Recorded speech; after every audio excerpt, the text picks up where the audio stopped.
on the stage when I know everyone else is going to be a stand-up comedian, and I'm going to talk about something a bit serious, but hopefully I've made it interesting enough.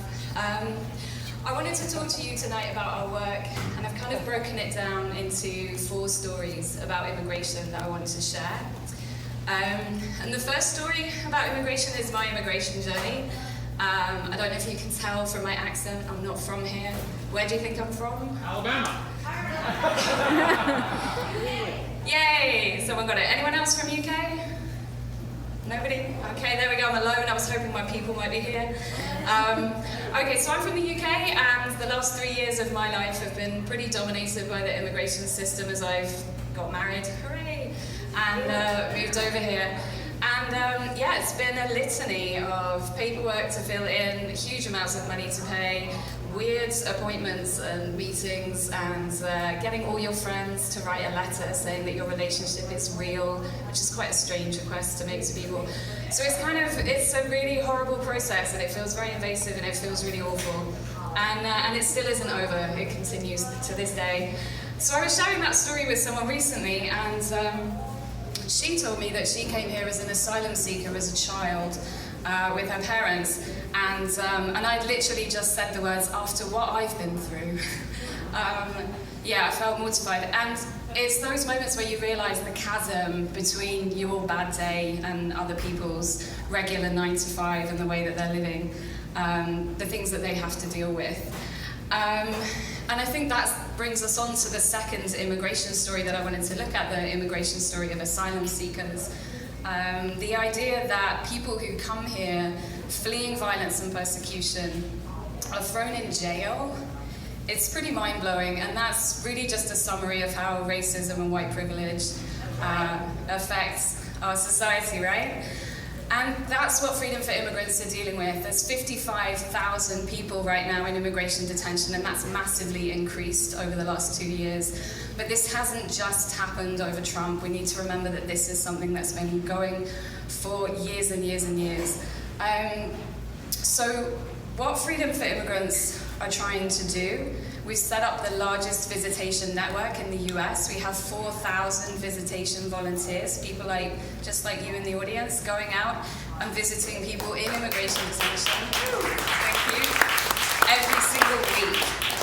And we also have a hotline that we set up so that people who are in detention have a lifeline to the outside. They don't even get a phone call. They can't even try and find where other members of their family might be when they were separated at the border.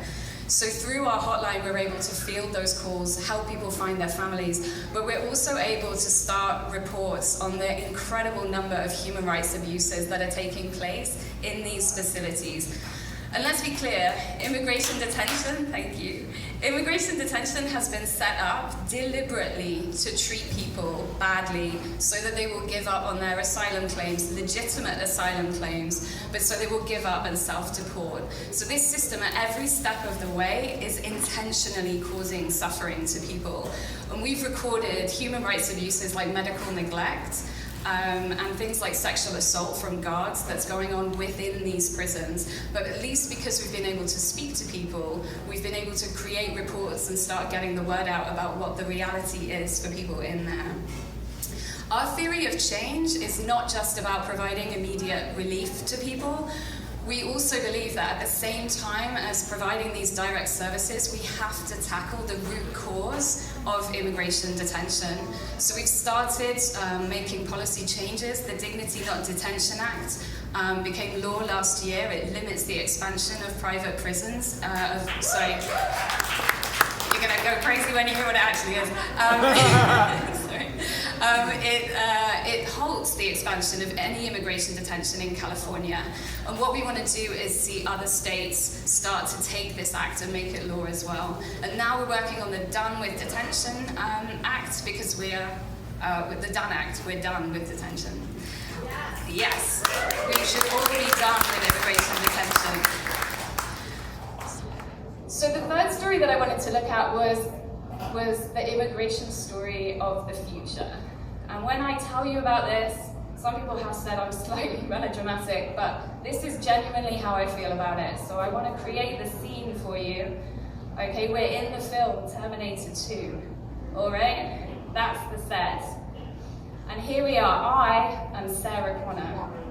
All right, now we've been through the bit where I've escaped from the forensic institution, and here I am now with you, audience, my multi-faced son, John Connor. And this is the moment where I need to tell you all how it's going to be and what's going to happen, right? Let's not get into what I know about what's happening in the future. That starts getting complicated. But this is really how I feel about it, and although I may use science fiction to explain how I feel, it doesn't make it any less sincere. Climate change is real. We know this, right? So hundreds of thousands and then millions of people are going to become climate change refugees. The refugee crisis is just beginning, and we're already doing a really crappy job. So I'm not suggesting that every single displaced person needs to move to the US. That is not the campaign that I'm trying to launch, okay? We need other people working on this. We need people looking at it from all kinds of different angles. But at these times, we would want to look to our leaders, right? To be inspired by their wisdom and their ingenuity. Well, we all know how that worked out. Salvation is not coming, okay? This system is broken, it needs to change, but we need to start being that change for ourselves instead of waiting for other people to sort this out. Thank you.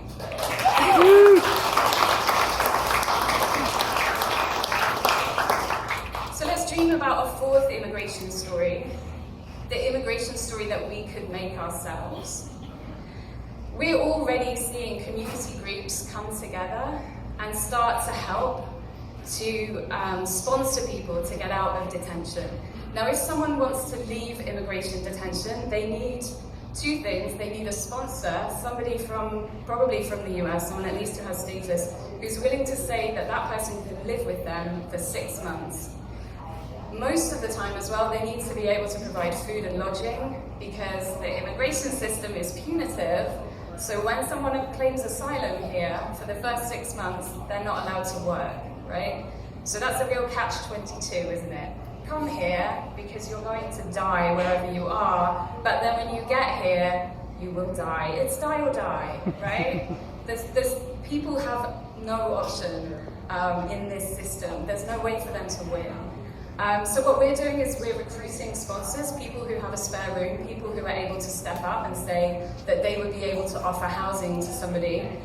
And then we're building that strength with communities, with community groups who have other members who say, yeah, you know, I can donate a mobile phone, I can help with transport, I could help with translation. So we're seeing groups of people come together to help to sponsor people, to help to get them out of detention. And if we build these communities together, we can do more. Yay! So we want to drive this through the US because the reality is that we need to remember that gap that I talked about at the beginning, right? This inequality gap. We need to start giving to a point where we actually start feeling it in any kind of way that's close to the way that our fellow human beings are being treated in this world. And we are nowhere close to that right now. So it's not, I'm always nervous about talking about fundraising in front of people because I feel like sometimes people haven't got any more money to give, and I don't want to take anyone's rent money, that's no good. But there's so many different kinds of ways that people can help. We have a huge volunteering program. I'm going to be at the back if anyone wants to ask information, but go and look on our website. You can do all different kinds of things with us. There's graphic design, there's driving people around, there's doing administration online. Whatever you might be interested in, I can almost guarantee we can find something. But most importantly, go and inform yourselves about this issue, okay? It only takes 3% of the population believing in an issue to win, to change it. We know that. I read an article the other day. So each of you, it's all true. Go and find 3 people, tell them about our movement, and bring them into it. And I know that the math of that does not equal 3% of the overall population, all right, before anyone points that out. But I do know enough about organised religion to know that any belief system based around the idea that once you have believers, they have to bring other people to believe is going to exponentially increase, right? So please do that. Thank you so much to everybody.